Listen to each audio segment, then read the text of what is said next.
और जिनकी पड़ गई हो सर झुकाने की आदत, उनकी सिर में कभी ताज नहीं होता।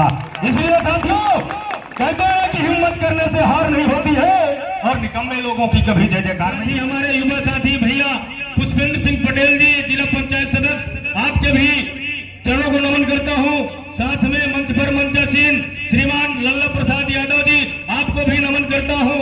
साथ ही हमारे मंच पर और मंच के सामने बैठे हुए मातृशक्ति, पितृशक्ति और सभी वरिष्ठ जन, हमारे गुरुजी श्री पटेल जी जिन्होंने मुझे पढ़ाए थे, आज उनके सामने मैं मंच पर बैठा हूं। ये उन्हीं के चरणों की और यहाँ पर समस्त बुद्धिजीवी, मातृशक्ति, पितृशक्ति, आप सभी के चरणों में झुककर प्रणाम करता हूँ, वंदन करता हूँ, अभिनंदन करता हूँ। जैसा कि मैं कोई वक्ता नहीं हूँ, आप सभी के चरणों का धूल, आप सभी के चरणों का धूल जब मेरे माथे में पड़ता है तो मैं सेवा करने के लिए तत्पर हो जाता हूँ।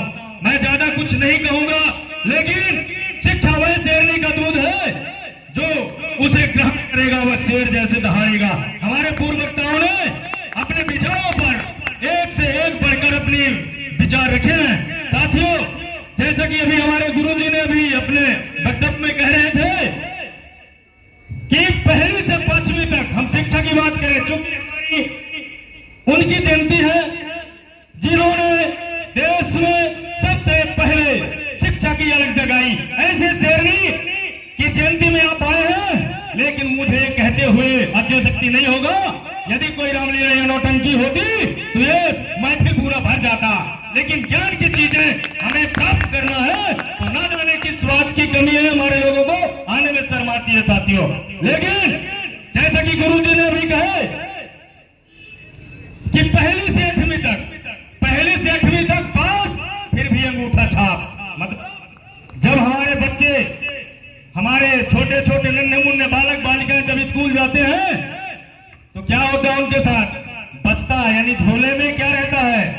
स्लेट, कापी, बत्ती, पेन के बजाय एक कटोरा रहता है। मतलब सरकार योजनाबद्ध तरीके से हमारे मूल्यवासी बच्चों को कटोरा छाप बनाना चाहती है। बच्चे का ध्यान रहता है पेन, कापी, स्लेट, बत्ती की ओर नहीं रहता, किधर रहता है? रसोइया की ओर। इतना टाइम खिचड़ी चुड़ जाए और मैं खाऊं और भग जाऊं, और जो भी टीचर्स हैं वहां उनको 36 ठो काम अलग से दे दिया जाता है। ये सरकार की बहुत बड़ी गलत रवैया है। मतलब योजनाबद्ध तरीके से लोगों को पंगुलाचार बनाने का जो सिस्टम है, इस सिस्टम को समझना पड़ेगा। कहा मैं हमारे बीच में और बहुत सारे बुद्धिजीवी लोग हुए हैं, कहा मैं एक जुगनू, हमारे बीच में तो ऐसे सूर समान ज्ञान देने वाले बैठे हैं, तो इसलिए ज्यादा समय न लूंगा। साथियों, कहते हैं ना कि बुलबुल के परों में आवाज का परवाज नहीं होता, बुलबुल के परों में आवाज का परवाज नहीं होता, और बिखरे हुए लोगों का कभी राज नहीं होता, और जिनकी पड़ गई हो सर झुकाने की आदत, उनकी सिर में कभी ताज नहीं होता।